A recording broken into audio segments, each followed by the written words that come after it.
ಅಧ್ಯಕ್ಷ ಆಗಿರ್ತಕ್ಕಂಥ ಹಿಂದಿನ ರೈತ ಮೋರ್ಚಾ ಅಧ್ಯಕ್ಷ ಆಗಿರ್ತಾ ಯುವ ಮುಖಂಡರಾಗಿರ್ತಕ್ಕಂಥ ಗುರುಲಿಂಗಪ್ಪ ಅಂಗಡಿ ಅವರು ಕೂಡ ಒಂದು 2 ನಿಮಿಷ ಮಾತಾಡಬೇಕು.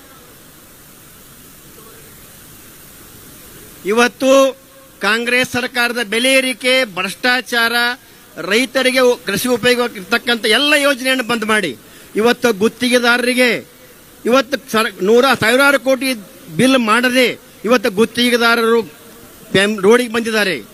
ಇವತ್ತು ಟ್ರ್ಯಾಕ್ಟರ್, ಟಿಪ್ಪರ್, JCB ಎಲ್ಲ ಮಾರಿದ್ರು ಸಾಲ ತೀರ್ಲಾರ್ದ ಅವರ ಕುಟುಂಬವನ್ನು ಬಿಟ್ಟು ಇವತ್ತು ಊಡ್ಬಿಟ್ಟು ಹೋಗ್ತಕ್ಕಂಥ ಹೋರಾಟ ಅನಿವಾರ್ಯತೆ ಗುತ್ತಿಗೆದಾರಲಿದೆ. ಆದ್ರೆ ಹೆಚ್ಚಿಗೆ ಮಾತನಾಡೋದಿಲ್ಲ, ಯಾಕೆ ಸಮಯ ಕಡಿಮೆ ಇರೋದ್ರಿಂದ ಹೆಚ್ಚಿನ ಸಮಯವನ್ನು ನಮ್ಮ ರಾಜ್ಯಾಧ್ಯಕ್ಷರಿಗೆ ಮತ್ತು ರಾಜ್ಯ ಟೀಮಿಗೆ ಕೊಡೋಗೋಸ್ಕರ ನಾನು ಒಂದು ಮಾತನ್ನು ಹೇಳ್ತೀನಿ. ಭಾರತೀಯ ಜನತಾ ಪಕ್ಷ ಜಿಲ್ಲಾ ಅಧ್ಯಕ್ಷನಾಗಿ ಇವತ್ತು ಬಿಜಾಪುರ ಜಿಲ್ಲೆಯಲ್ಲಿ ಇವತ್ತು ವೈಯಕ್ತಿಕವಾಗಿರಬಹುದು, ಇವತ್ತು ಸಾಮೂಹಿಕ ಸಮಸ್ಯೆ ಇರಬಹುದು, ಇವತ್ತು 24x7 ಇವತ್ತು ನಾನು ತಮ್ಮ ಸೇವೆಗೆ ಸಿದ್ಧನಾಗಿದ್ದೇನೆ.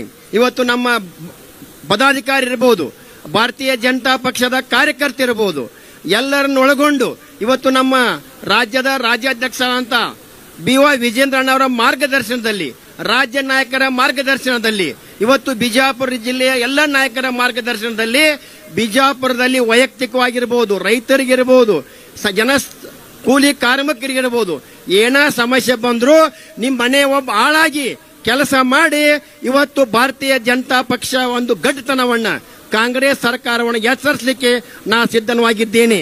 ನಿಮ್ ಯಾವುದೇ ಸಮಸ್ಯೆ ಇದ್ರೂ ನನಗೆ ನೀವು ನನ್ನ ಫೋನ್ ತಗೊಂಡು ನೀವು ಯಾವಾಗ ಬೇಕಾದ್ರೂ ರಾತ್ರಿ ಹಗಲು ಫೋನ್ ಹಚ್ಚಿದ್ರು ನಿಮ್ಮ ಸೇವೆಗೆ ಸಿದ್ಧಿದ್ದೇನೆ.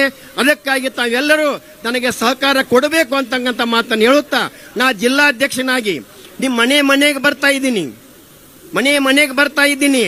ಇವತ್ತು ಒಬ್ಬ ಜಿಲ್ಲಾಧ್ಯಕ್ಷನಾಗಿ, ಸಂಚಾರಿ ಜಿಲ್ಲಾಧ್ಯಕ್ಷನಾಗಿ ಇವತ್ತು ಭಾರತೀಯ ಜನತಾ ಪಕ್ಷದವನ್ನು ಗಟ್ಟಿಗೊಳಿಸಿ ಕಾಂಗ್ರೆಸ್ ಸರ್ಕಾರಕ್ಕೆ ಎಚ್ಚರ ಕೊಡ್ಲಿಕ್ಕೆ ನಾನು ಸಿದ್ಧವಾಗಿದೆ ಅಂತ ಮಾತನ್ನು ಹೇಳಿ ನಾನು 2 ಮಾತನ್ನು ಮುಗಿಸ್ತಾ ಇದ್ದೀನಿ.